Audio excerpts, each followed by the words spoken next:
Assalamualaikum warahmatullahi wabarakatuh. Salam sejahtera bagi kita semua.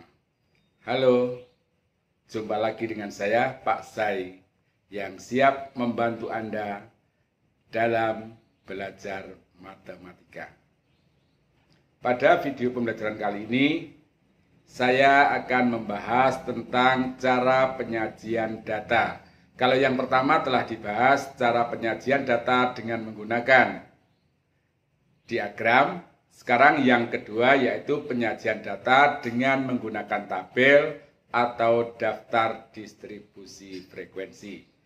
Baiklah, untuk memahami cara penyajian data dalam bentuk tabel, marilah kita simak contoh berikut ini.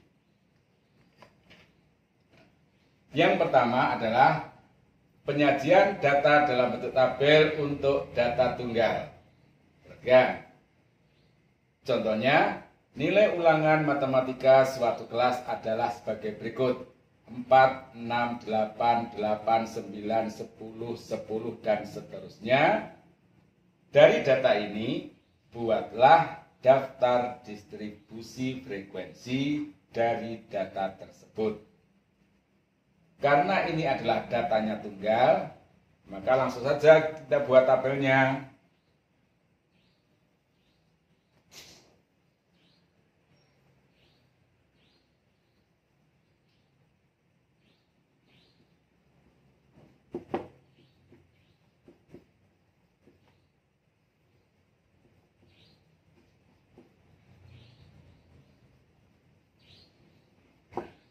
Karena nilai, perhatikan nilai, kita ambil yang terendah terlebih dahulu sebagai angka yang pertama, yaitu 4. Berikutnya 5, 6, 7, 8, 9, 10. Nilainya sudah ditulis semua. Berikutnya ada turus.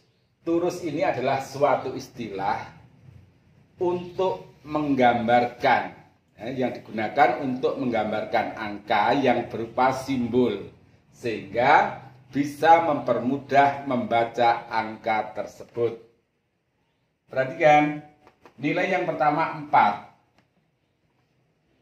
6, 8 2 kali, 9, 10 2 kali, 8 2 kali, 7, 6 2 kali, 7 2 kali, 5, 9, 7, 9, 8, 7, 6, 8 3 kali, 7 2 kali, 6 2 kali, 5 2 kali, 8,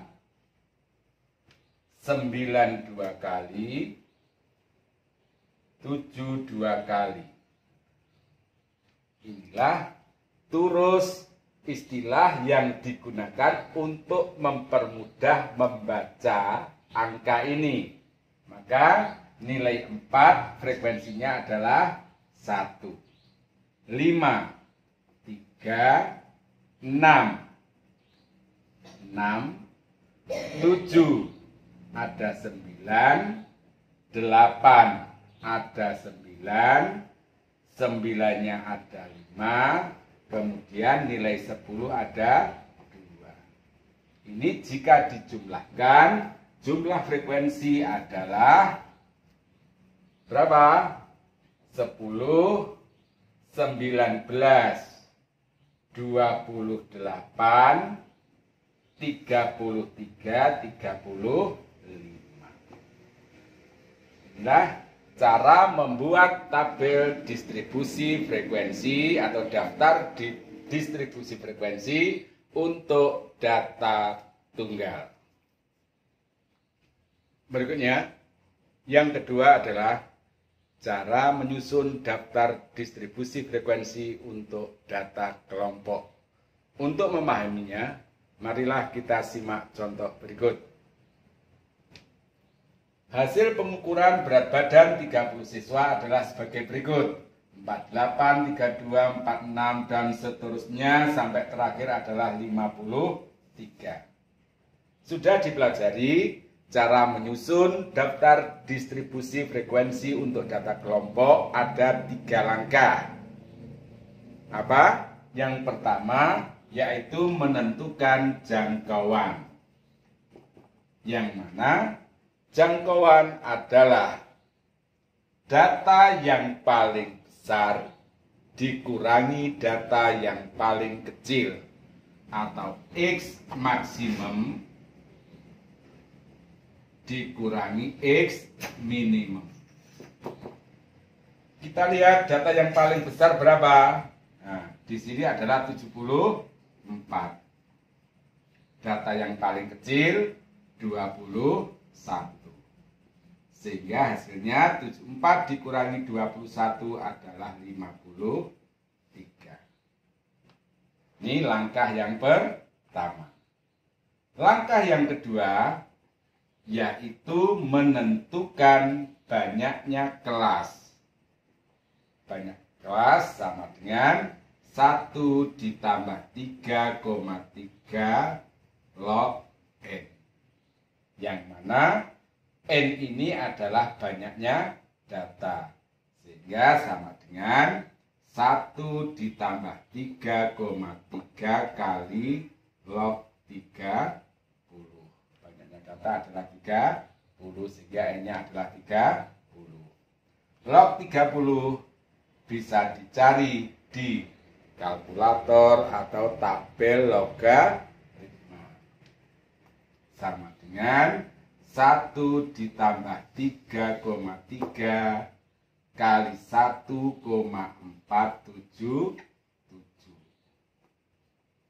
1 ditambah 3,3 kali 1,477 hasilnya adalah 4,43 sama dengan 5,43. Karena banyaknya kelas ini harus dibulatkan supaya lebih bagus. Pembulatannya adalah ke atas supaya tidak ada data yang tertinggal. Jadi dibulatkan ke atas menjadi 6. Yang ketiga adalah menentukan panjang kelas atau interval kelas. Panjang kelas atau interval kelas lambangnya bisa C, bisa juga dengan P. Misalkan kita pakai yang P. Panjang kelas sama dengan jangkauan dibagi banyaknya kelas. Sama dengan jangkauannya adalah 53 dibagi banyaknya kelas adalah 6. Dihitung 53 dibagi 6 hasilnya adalah 8,83. Ini juga dibulatkan sama dengan 9. Jadi banyaknya kelas ada 6, panjang kelasnya atau interval kelas ada 9. Kalau 3 langkah ini sudah diketahui, baru yang berikutnya kita membuat tabelnya atau daftar distribusi frekuensi.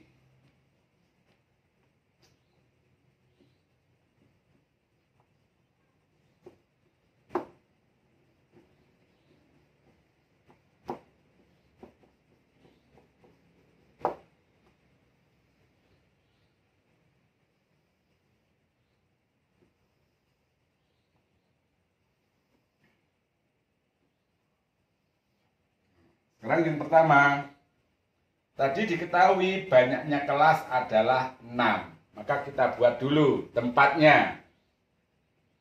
1, 2, 3, 4, 5, 6. Jadi 1, 2, 3, 4, 5, 6. Ini tempatnya kelas. Jadi banyak kelas ada 6. Kita membuat 6 tempat. 1, 2, 3, 4, 5, 6. Berikutnya panjang kelas. Panjang kelas adalah 9. Kita mulai dari angka yang paling kecil atau ukuran yang paling kecil, yaitu 21. Karena panjang kelas 9, berarti 21 sampai 29. Habis 29, pindah ke kelas yang kedua, 30. Sampai 38. Perhatikan, panjang kelasnya 9, 21 tambah 9, 30. 29 tambah 9, 38. Langsung ini, tambah 9. Tambah 9, 48, 56. 57, 60, 5, 66 sampai 74. Jadi ini banyaknya kelas 1, 2, 3, 4, 5, 6. Panjang kelas 9. Kelas pertama dimulai dari angka yang paling kecil, 21 sampai 29 dan seterusnya. Berikutnya mencari titik tengah XI. Ini adalah titik tengah dari data pada masing-masing kelas. Kelas pertama 21 sampai 29. Kita cari titik tengahnya berapa? Nah, XI titik tengah sama dengan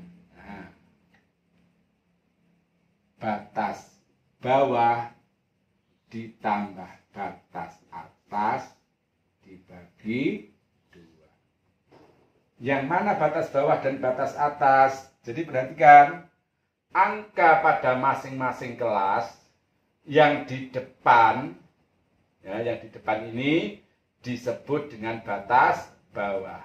21, 30, 39, 48, 57, 66. Ini adalah batas bawah. Sedangkan yang di belakang ini disebut dengan batas atas. Ini batas bawah. Yang di belakang disebut dengan batas atas. Sekarang kelas yang pertama, batas bawahnya 21, batas atasnya 29. Maka 21 tambah 29 sama dengan 50.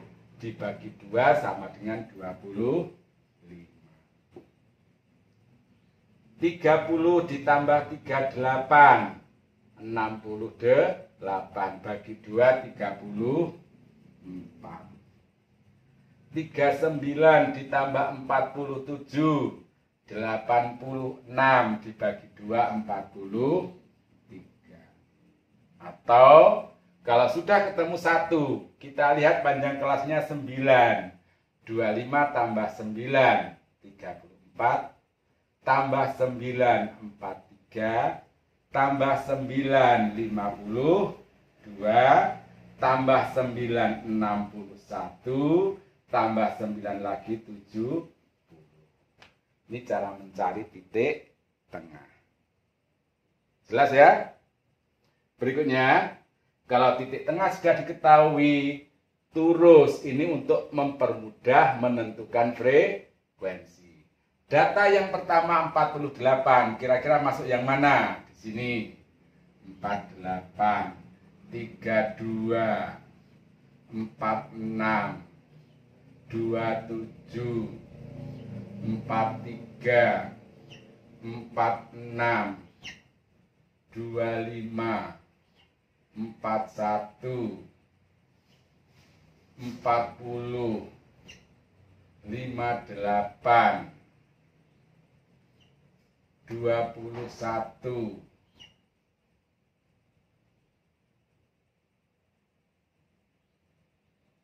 kemudian 42,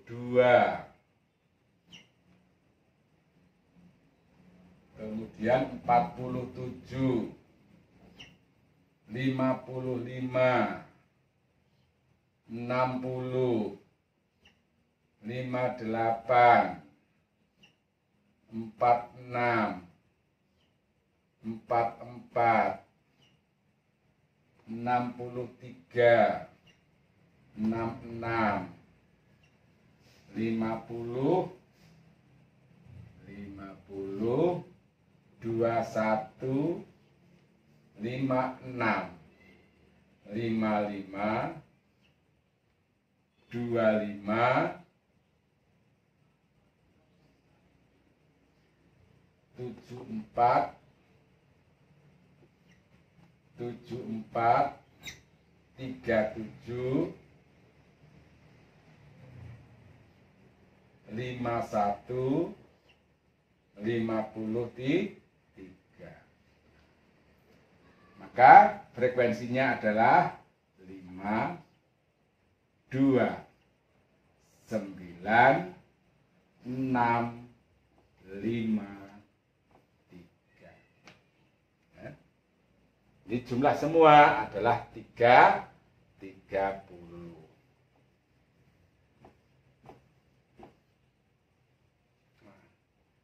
Dari tabel ini tadi sudah diketahui batas bawah dan batas atas. Dari batas bawah dan batas atas ini nanti bisa dicari tepi bawah,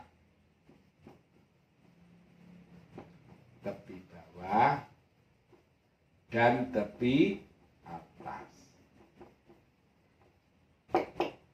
Yang mana tepi bawah sama dengan batas bawah dikurangi 0,5, sedangkan tepi atas adalah batas atas ditambah 0,5.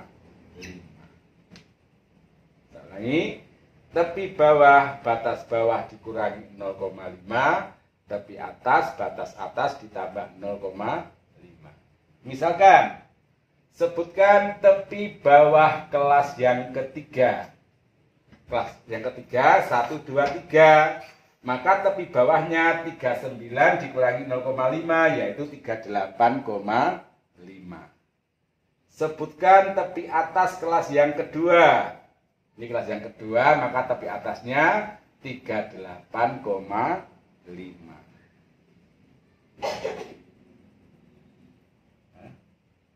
Inilah cara membuat daftar distribusi frekuensi untuk data kelompok. Sampai di sini kita lanjutkan pada video pembelajaran berikutnya. Wassalamualaikum warahmatullahi wabarakatuh.